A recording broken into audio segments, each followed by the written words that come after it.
Hello friends and welcome to the Exams Made Simple. So we are back analysis of the Hindu newspaper for 1st of July 2024. नया महीना, पहली तारीख, नई शुरुआत start करेंगे and let's see what was there in the newspaper for you. आज से मैं एक चीज़ और बता दूं कि जो सेकंड बैच है आचूक कोर्स का वो स्टार्ट हो जाएगा एंड जिसको भी लगता है कि ज्वाइन करना चाहता है you can join it. And start करते हैं सबसे पहले एनालिसिस को. फ्रंट पेज की एनालिसिस, पहली जो न्यूज़ है वो है new criminal laws in effect. अब देखो बहुत इंपॉर्टेंट न्यूज़ आर्टिकल है, 1 जुलाई का दिन है. आज से पता है आपको 3 नए क्रिमिनल लॉज आ गए हैं, ठीक है ना. तो सबसे पहला जो पार्ट है जो आपको पता होना चाहिए वो तो है कि इनके नाम क्या क्या है. तो 3 नाम है इनके. पहला नाम है जो है भारतीय नागरिक सुरक्षा संहिता यानी कि BNSS जिसको हम बोलते हैं, जो कि रिप्लेस करेगा कोड ऑफ क्रिमिनल प्रोसीजर को यानी CRPC को रिप्लेस करेगा. दूसरा है भारतीय न्याय संहिता, आपको दिख रहा होगा स्क्रीन में, भारतीय न्याय संहिता रिप्लेस करेगा इंडियन पीनल कोड 1860 को. और तीसरा है भारतीय साक्ष्य अधिनियम. भारतीय साक्ष्य का मतलब होता है एविडेंस, इसलिए ये इंडियन एविडेंस एक्ट 1872 को रिप्लेस करेगा, ठीक है ना. तो कुल मिलाकर के 3 नए जो एक्ट्स हैं वो इन्फोर्स हो चुके हैं आज से. तो that is the first thing. अब कुछ जो नई चीजें इसमें आई हैं उनमें से हम जो सेक्शंस द हिंदू ने अलग से समराइज करके लिखे हैं वो जान लेते हैं. पहला है जीरो FIR. देखो चेंजेस बहुत सारे हुए हैं और जो मेजर है वो यहाँ पे लिखे हैं द हिंदू ने. तो जैसे लिखा है जीरो FIR का कंसेप्ट. अब जीरो FIR का कंसेप्ट क्या होता है, जैसे नॉर्मली अगर आप FIR लिखाने का आपने एक्सपीरियंस रखा हो या नहीं रखा हो तो भी मैं बता देता हूँ. आप जब जाते हैं तो आप उस थाने में जाते हैं जहाँ का वो केस होता है, मतलब जो जिस ज्यूरिसडिक्शन में वो आता है उस थाने में आप जाते हैं FIR कराने. बट अब जो है जीरो FIR का कंसेप्ट है वो क्या करेगा, नाउ आप किसी भी FIR किसी भी पुलिस स्टेशन में फाइल करा सकते हैं, है ना, रिगार्डलेस ऑफ द ज्यूरिसडिक्शन. मतलब कि मान लो आपका बटुआ कहीं पे भी चोरी हुआ हो और आप किसी दूसरे एरिया में हैं, ऐसा नहीं होगा कि आपको उस एरिया में जाके FIR करानी पड़ेगी. आप जीरो FIR उस स्टेशन में भी करा सकते हो जहां पे आप उस समय हो, है ना. जरूरी नहीं कि आपको उस मौका वारदात वाले ज्यूरिसडिक्शन वाले FIR स्टेशन में ही जाना पड़े. तो that is the concept of zero FIR, ठीक है ना. दूसरा, online registration of police complaints are now mandatory, है ना. कंप्लेंट्स आर देयर, वो प्रोविजन भी आ गया. एंड इसके अलावा क्राइम के सीन का जो वीडियोग्राफी होगा, क्राइम सीन सारे हीनस क्राइम्स में अब होगा. जैसे पहले क्या होता था, पहले कुछ 6-7 केसेस रहते थे जिसमें फोरेंसिक्स टीम जाती थी और फोरेंसिक लेती थी और वीडियोग्राफी भी होती थी. बट नाउ जितने भी हीनस क्राइम्स हैं सभी की वीडियोग्राफी होना मैंडेटरी है, ठीक है ना. Now person can also report incidents bye electronic communication. अच्छा देखो, इस बार जो साक्ष्य अधिनियम है और भारतीय नागरिक सुरक्षा संहिता जो है, इसमें मेजर जो इंपीटस दिया गया है वो इलेक्ट्रॉनिक कम्युनिकेशन या वीडियोग्राफी को लेकर के या टेक्नोलॉजिकल जितनी भी चीजें उनको काफी ज्यादा मतलब वेटेज दिया गया है, ठीक है ना.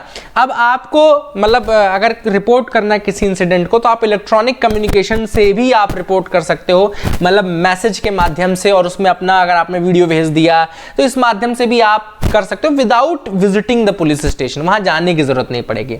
इसके अलावा अगर एक बार ट्रायल कंप्लीट हो जाता है, अब देखो ट्रायल कैसे कंप्लीट होता है, ट्रायल कैसे कंप्लीट होता है, जैसे मान लो पहले पुलिस के पास केस जाता है तो पुलिस उसके बाद क्या करती है, चार्जशीट फाइल करती है, ठीक है ना. चार्जशीट फाइल करने का टाइम पीरियड होता है, जैसे कि नॉर्मली 90 दिनों का टाइम पीरियड रहता है, या कुछ अगर पेटी ऑफेंसेस है तो उसके लिए कम टाइम पीरियड ही दिया जाता है, बट नॉर्मली 90 डेज का टाइम पीरियड रहता है चार्जशीट फाइल करने का, ठीक है ना. तो अब चार्जशीट फाइल होने के बाद से ट्रायल शुरू होता है, हियरिंग शुरू होती है और हियरिंग के बाद जजमेंट आता है. तो जजमेंट के लिए लिखा है कि जजमेंट जो है क्रिमिनल केसेस में वो 45 days, it will come with in 45 days of the completion of trial. तो यहां पर याद रखना कंप्लीशन ऑफ ट्रायल है. यहां पे जैसे यूपीएससी अगर आपको कंफ्यूज करना चाहेगा ना तो वो आपको कंफ्यूज करके लिख देगा जैसे कंप्लीशन ऑफ द चार्जशीट, वहां पे आपको डाल सकता है, लेकिन नहीं, कंप्लीशन ऑफ ट्रायल के 45 डेज के विद इन जजमेंट आना जरूरी है, ठीक है ना. तो that is one thing which you should make sure you remember. Then provisions against false promise of marriage. अब देखो क्या होता है, कुछ लोग झूठा शादी का वादा करके फिर सेक्सुअल इंटरकोर्स करते हैं, तो ये जो है ये इसके अगेंस्ट भी अब केसेस रहेंगे, that will be equivalent to rape. Then gang rape of minors and mob lynching को अलग से यहाँ पे एक्सप्लेन किया गया है. Statement of women rape victim will be recorded by a women police officer, ये भी एक नई चीज है.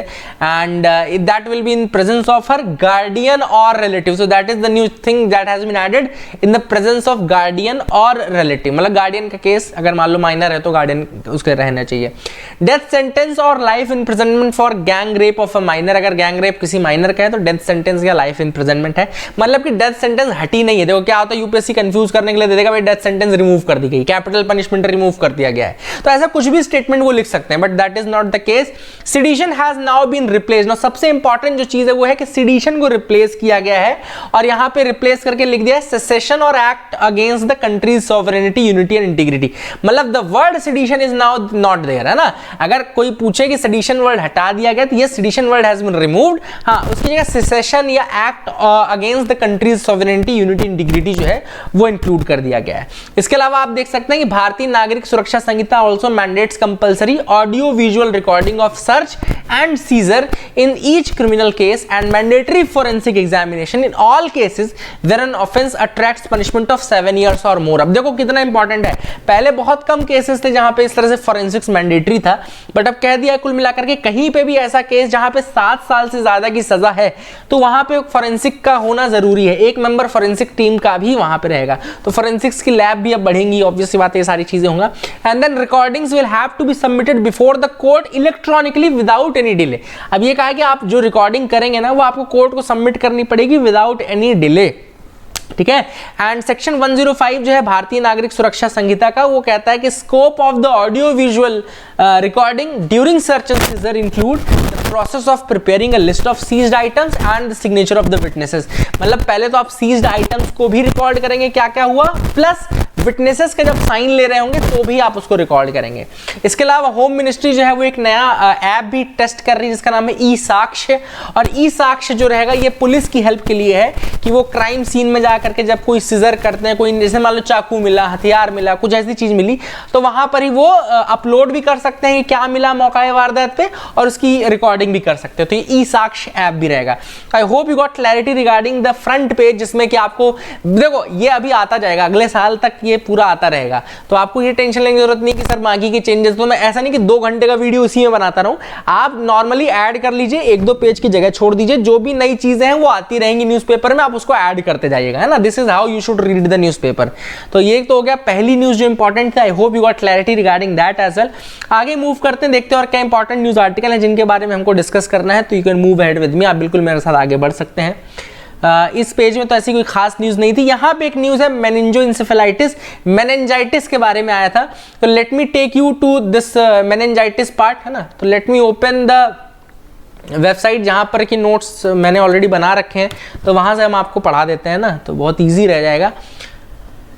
सो यहाँ पे आज बहुत सारी चीज़ें जो मैं आपको नहीं बताऊंगा, एक यूपीएससी का क्वेश्चन भी जो आया था वो भी बताऊंगा, कैसे अपन वो कर सकते हैं तो वो भी बताऊंगा। तो ये मेनिंजाइटिस के बारे में आप देख लीजिए क्या है। तो meningitis is actually inflammation of the tissues surrounding the brain and spinal cord. पहले तो आप ये मोटी मोटी बात पता रखें कि कौन से पार्ट को इम्पैक्ट करता है। तो मेनिंजाइटिस जो है वो इम्पैक्ट करता है टिश्यूज को which are surrounding the brain and spinal cord, और मेनिंजाइटिस में उनका इन्फ्लेमेशन हो जाता है, इन्फ्लेमेशन हो जाता है, ठीक है ना, वो फूल जाती है।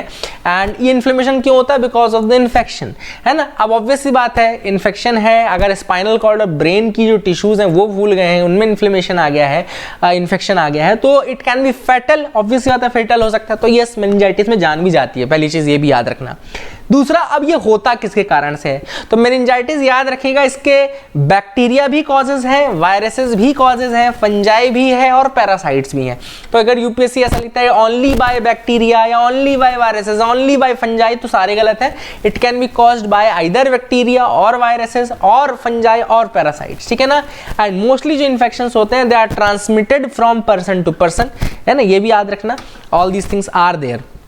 बैक्टीरियल मेनिंजाइटिस सबसे कॉमन है लेकिन डेंजरस भी बहुत है, ठीक है ना। It can be fatal within 24 hours, है ना, 24 घंटे के अंदर इसमें जान जा सकती है।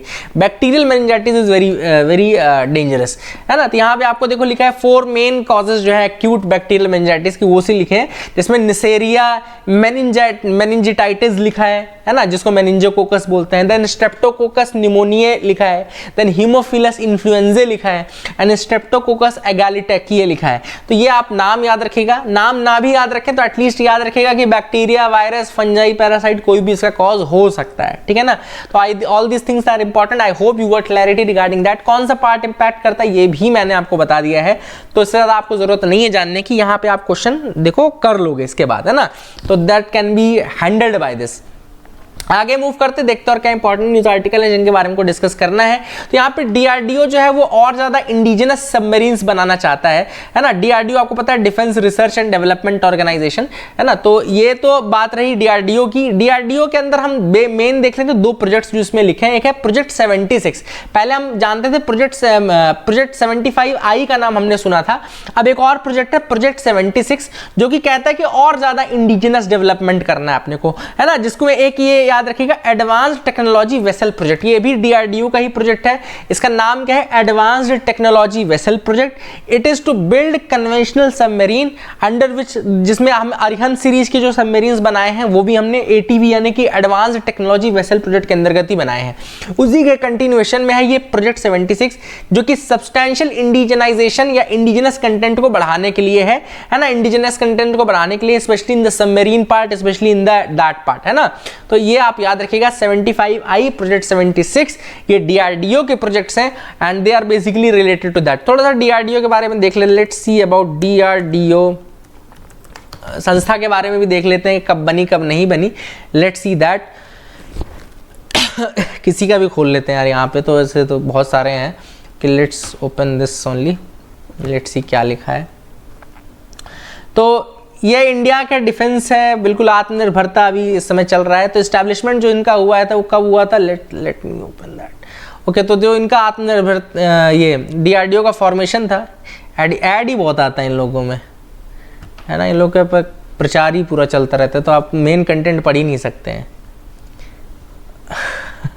Everywhere the same thing is going on, है ना। तो लेट्स सी यहाँ पे। ओके, ये देखो क्या क्या चीजें डीआरडीओ ने बनाई, ये भी इंपॉर्टेंट है। अग्नि 1 बनाया है। अग्नि 1 की रेंज बहुत कम है, 700 से 800 किलोमीटर है। अग्नि 2 आप देख लीजिए, इंटरमीडिएट रेंज की बैलिस्टिक मिसाइल है जिसकी रेंज 2000 किलोमीटर के आसपास है। अग्नि 3 जो है वो 2 स्टेज की है और इसकी रेंज जो है 2500 किलोमीटर के आसपास है। अग्नि 4 जो है उसकी रेंज लगभग 3500 किलोमीटर की। और अग्नि 5 जो थी, यह याद रखिएगा, ये 3 स्टेज है जिसमें सॉलिड फ्यूल्ड इंजन यूज किया है। ये इंटर कॉन्टिनेंटल बैलिस्टिक मिसाइल है। इंटर कॉन्टिनेंटल मतलब एक कॉन्टिनेंट से आप दूसरे कॉन्टिनेंट पे अटैक कर सकते हैं। 5000 किलोमीटर से ज्यादा की रेंज है। ये इंपॉर्टेंट है, इसलिए मैं अग्नि 5 पर ज्यादा ध्यान दे रहा हूं, तो याद रखेगा। त्रिशूल भी आपको याद रखना है, शॉर्ट रेंज है, ये भी डीआरडीओ ने बनाई है। Akash medium range surface to air missile है। नाग जो है वो fire and forget anti tank guided missile है, याद रखिएगा, एंटी टैंक मिसाइल है। इसके अलावा इसका हेलिना वर्जन भी लॉन्च हुआ था which is helicopter launched air to surface, है ना। एंड पृथ्वी जो है first indigenously build ballistic missile जो थी integrated guided missile development project के अंतर्गत बनाई गई थी। सरफेस टू सरफेस है पृथ्वी। ब्रह्मोस जो है वो सुपरसोनिक है। सुपरसोनिक आपको मैंने पहले ही बताया कि देखो जब 1 मैक से कम स्पीड रहती है तो वो सबसोनिक कहलाती है। 1 मैक के बराबर है तो ट्रांससोनिक कहलाएगी। 1 मैक से लेकर के 5 मैक तक के बीच में सुपरसोनिक है और 5 मैक से ऊपर फिर वो हाइपरसोनिक हो जाती है, ठीक है। निर्भय सबसोनिक मिसाइल है। सबसोनिक आप समझ गए होंगे कि 1 मैक से कम की स्पीड है, 1000 किलोमीटर की रेंज है। देन सागरिका जो है वो सबमरीन लॉन्च्ड बैलिस्टिक मिसाइल है। शौर्य भी है। एंड धनुष जो आपका जो है लिक्विड प्रोपेलेंट बैलिस्टिक मिसाइल है। धनुष आर्टिलरी गन्स भी आई थी बीच में शायद, है ना। अस्त्र जो है beyond visual range air to air missile है। अस्त्र याद रखेगा, beyond visual range air to air missile है। तो ये सारी चीजें जो है वो आप याद रख सकते हैं। Integrated guided missile development project जो है वो एपीजे अब्दुल कलाम का ब्रेन चाइल्ड था, वो स्टार्ट हुआ था एंड ऑफिशियली 1983 में गवर्नमेंट ने इसको अप्रूवल दिया था। इसी के अंदर आपका पृथ्वी, अग्नि, त्रिशूल, आकाश और नाग डेवलप हुए हैं, है ना। पृथ्वी, अग्नि, त्रिशूल, आकाश और नाग जो है इसी के अंदर डेवलप हुए हैं, ये याद रख सकते हैं, ठीक है ना। एंड डीआरडीओ का एस्टैब्लिशमेंट जो हुआ था वो 1958 में हुआ था और 2-3 संस्थाएं थी जिनको मिलाया गया था, जिसमें है टेक्निकल डेवलपमेंट एस्टैब्लिशमेंट, टीडी जिसको बोलते हैं। देन ये इंडियन आर्मी के डिवीजन था। देन आपका directorate of technical development and production और डिफेंस साइंस ऑर्गेनाइजेशन, इन तीनों को मिला करके आपका डीआरडीओ फाइनली बनाया गया। तो I hope you got clarity regarding that as well. आपने सीख लिया होगा।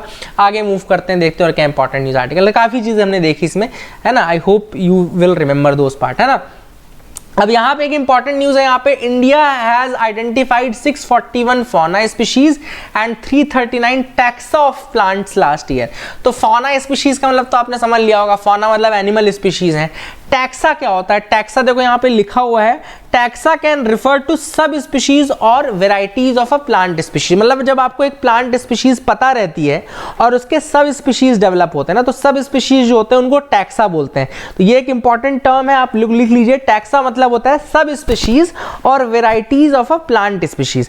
अब बड़ा सवाल ये है कि भैया कौन कौन सी स्पीशीज हैं जो डेवलप हुई है ना, तो let's see that as well. तो वो मैंने ऑलरेडी 2023 में कौन कौन सी स्पीशीज डेवलप हुई हैं वो मैंने यहाँ पे लिख रखी है, आप देख सकते हैं। 2023 में जैसे लिखा हमने 641 नई स्पीशीज आई हैं, उनमें से 442 इंटायरली न्यू है टू साइंस एंड 199 जो है वो इंडिया में रिकॉर्ड हुई है नई, ठीक है ना।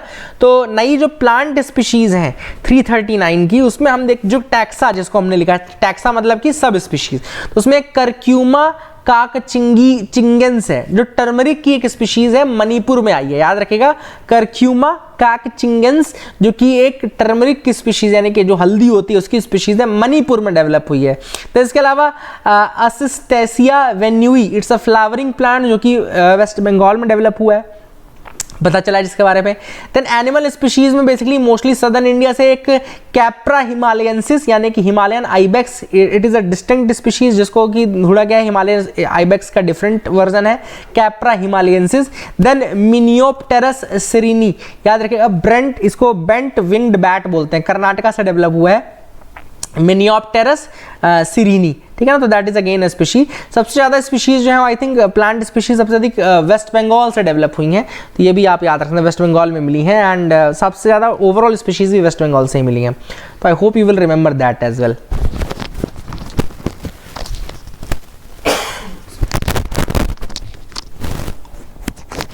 ठीक है, तो ये न्यूज़ आर्टिकल जब आप पढ़ोगे तो वहाँ से नोट्स आप देख लेना, उसके अलावा आपको नोट्स कहीं और करने की जरूरत नहीं है, that is more than enough, ठीक है ना। देखो यहाँ पे लिखा भी है, जो कैप्रा हिमालयंसिस मिला है ना, ये प्रूफ करता है कि Himalayan ibex which is distributed in the trans Himalayan ranges of Jammu and Kashmir, Ladakh and Himachal Pradesh is a distinct species from Siberian ibex.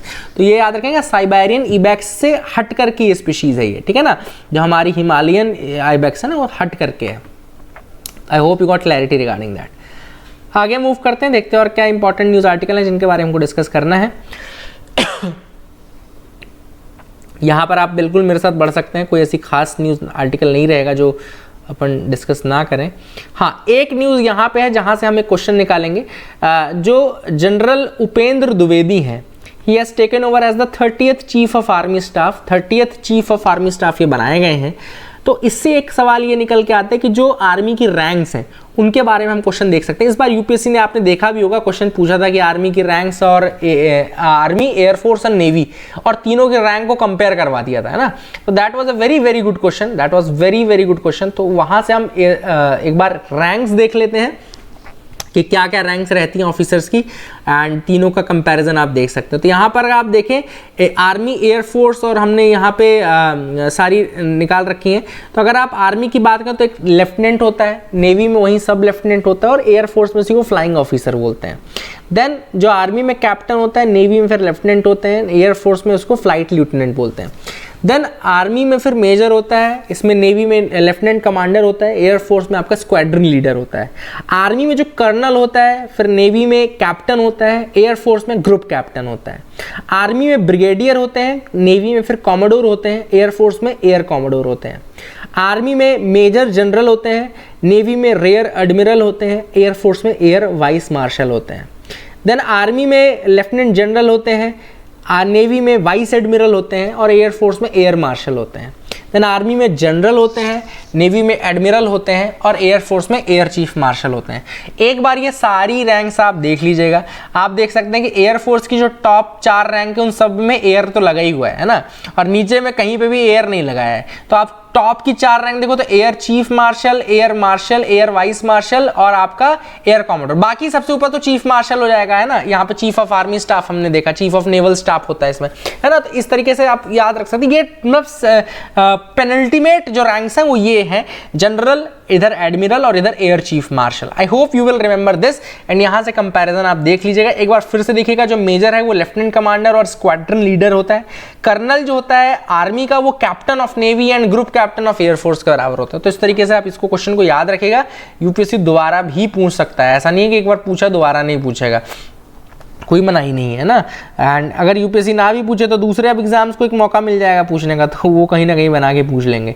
तो इसलिए we have to be very prepared about this, इसको आप आई होप याद रखेंगे। आगे मूव करते हैं, देखते और क्या है। परपीचुअल मोशन के बारे में लिखा है। देखो परपीचुअल मोशन वो मोशन होता है जो हमेशा चलता रहे, मतलब उसमें अलग से कभी भी आपको अलग से फोर्स या अलग से पावर लगाने की जरूरत ना पड़े और वो अपने आप सेल्फ में ही जनरेट कर ले और चलता रहे। बट अभी तक ऐसा कोई परपीचुअल मोशन नहीं मिला है।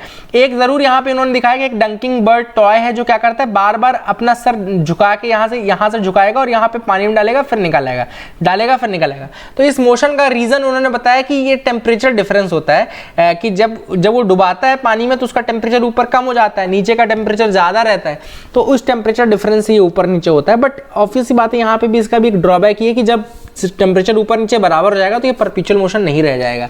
तो इसीलिए क्वेश्चन यहाँ पे ये था कि क्या परपीचुअल मोशन जो है लॉ ऑफ फिजिक्स को मतलब एक लॉ ऑफ नेचर को डिनाई करता है कि नहीं, क्योंकि ऑब्वियस सी बात है डिनाई इसलिए करता है क्योंकि energy can neither be created not be destroyed, it can be transform from one phase two another. And दूसरा चीज कि एनर्जी जब भी फ्लो होगी तो एक लॉस होगा, हीट लॉस होगा, है ना, तो धीरे धीरे कम हो जानी चाहिए। लेकिन दिक्कत क्या है इसमें कि ये बार बार जो परपीचुअल मोशन है हमेशा चलता रहता है, तो क्या यहाँ पे लॉस नहीं होता? तो बड़ा सवाल ये था। I hope you got clarity. अब जो एडिटोरियल पार्ट है, पहले एडिटोरियल जो court on the climate right, अब इसमें मैं आपको बस एक चीज बताऊंगा जो आप एग्जाम पॉइंट ऑफ व्यू से लिखिएगा, वो है M K Ranjit Singh and others versus union of India case. याद रखिएगा, इसमें सुप्रीम कोर्ट ने रिसेंटली क्या किया है, ये कहा है कि there is a constitutional right, there is a right to be free from the adverse impact of climate change. Supreme court ने MK Ranjit Singh and others versus union of India and others में कहा है कि भैया जो इंडिविजुअल होता है उसके पास राइट है कि it should be free from the adverse effect of climate change, adverse impact of climate change से आपको बचाना है, ठीक है ना। तो it has identified both the right to life and right to equality as its source. मतलब article 21 एक तो हो गया, कौन कौन से दो राइट्स हैं इसके अंदर, एक आर्टिकल 21 हो गया और दूसरा आर्टिकल 14 हो गया, मतलब उन दोनों का बेस लिया है, आर्टिकल 21 का और आर्टिकल 14 का बेस लिया गया है।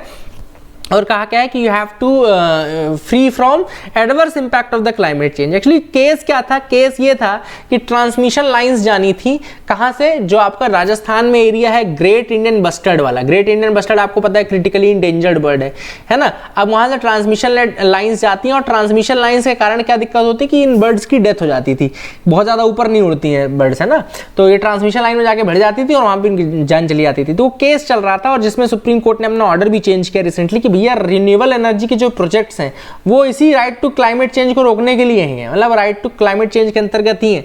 तो अब इसी आर्टिकल में ऑथर ने एक्चुअली ये पूछा कि क्या हम ये मान के चल रहे हैं कि सिर्फ रिन्यूएबल एनर्जी प्रोजेक्ट्स के दम पर ही हम क्लाइमेट चेंज को रोक सकते हैं? That is the big question that has been asked in this editorial. क्योंकि ऑब्वियस सी बात है, आप ग्रेट इंडियन बस्टर्ड का फिर एनवायरमेंट तो नुकसान पहुंचाओगे आप अगर ट्रांसमिशन लाइन भेजोगे तो, है ना, क्योंकि ऑब्वियस से पहले रोकी गई थी उनको ये बोल करके कि ये वो फ्रेंडली नहीं है किसी स्पीशीज के। बट अब ये हो गया है कि चूंकि क्लाइमेट चेंज इंफ्रास्ट्रक्चर जो है, रिन्यूएबल एनर्जी का जो इंफ्रास्ट्रक्चर है वो बहुत इंपॉर्टेंस रखने लगा है। तो क्या हम ये मान के चलें कि केवल और केवल रिन्यूएबल एनर्जी के थ्रू ही हम क्लाइमेट चेंज रोक सकते हैं? तो पहला सवाल ये था। ऑथर ने सजेशन इसमें ये दिया कि भाई हमको एक कॉम्प्रिहेंसिव लॉ लाने की जरूरत है। ऑथर ने कहा कि ये जजमेंट से कुछ नहीं होगा, क्लैरिटी नहीं आएगी, क्लैरिटी लाने के लिए आपको एक कॉम्प्रिहेंसिव लॉ लाना चाहिए। और कॉम्प्रिहेंसिव लॉ आप लाओगे तो उसमें रहेगा कि क्या क्या चीजें हम कर सकते हैं, कब डेवलपमेंट को प्रेफरेंस देनी है, कब यहाँ पे एनवायरनमेंट को प्रेफरेंस देनी है, किस केस में एनवायरनमेंट को बचाया जा सकता है। बट ओवरऑल हमको ये केस जरूर याद रखना है जो कि आर्टिकल 21 और 14 में अपना बेस ढूंढता है, ठीक है। I hope you got clarity regarding that as well. अब देखते हैं आगे क्या और टॉपिक्स हैं। अगला टॉपिक जो हम डिस्कस करेंगे बहुत इंपॉर्टेंट है, वो ये है should education be brought back to the state list. अभी बहुत अच्छा टॉपिक है, should education be brought back to the state list. यहाँ पे जो सवाल चल रहा है वो सवाल ये चल रहा है कि क्या भैया एजुकेशन को वापस स्टेट लिस्ट में लाना चाहिए, है ना। क्योंकि अभी आपको पता होगा कि एजुकेशन जो है वो कॉन्करेंट लिस्ट के अंतर्गत आता है। कॉन्करेंट लिस्ट के अंतर्गत आता है मतलब कि उसमें लॉ कौन कौन बना सकता है, आपका गवर्नमेंट भी बना सकती है और आपका मतलब गवर्नमेंट ऑफ इंडिया भी बना सकती है और आपकी स्टेट गवर्नमेंट बना सकती है, ठीक है ना। तो यहाँ पे ऑथर ने डिस्कस किया इस पॉइंट को बहुत सारी चीज़ों को ध्यान में रखते हुए। उसके पहले मैं आपको कुछ बेसिक फैक्ट बता दूं कि एजुकेशन पहले स्टेट सब्जेक्ट का हिस्सा था, फिर एक स्वर्ण सिंह कमेटी बनाई गई थी। स्वर्ण सिंह कमेटी वही कमेटी जो कि फंडामेंटल ड्यूटीज के लिए थी, ठीक है ना। तो स्वर्ण सिंह कमेटी बनाई गई थी जिसने कि रिकमेंडेशन दिया कि भैया एजुकेशन को कॉन्करेंट लिस्ट में रख देना चाहिए। तो उसके तर्ज पे 42nd अमेंडमेंट एक्ट आया 1976 में, 42nd अमेंडमेंट एक्ट। और बहुत सारे सब्जेक्ट्स हैं जो कि फिर हटा दिए गए थे from the state list to the list, है ना। हम देख लेते हैं subjects shifted from state list to concurrent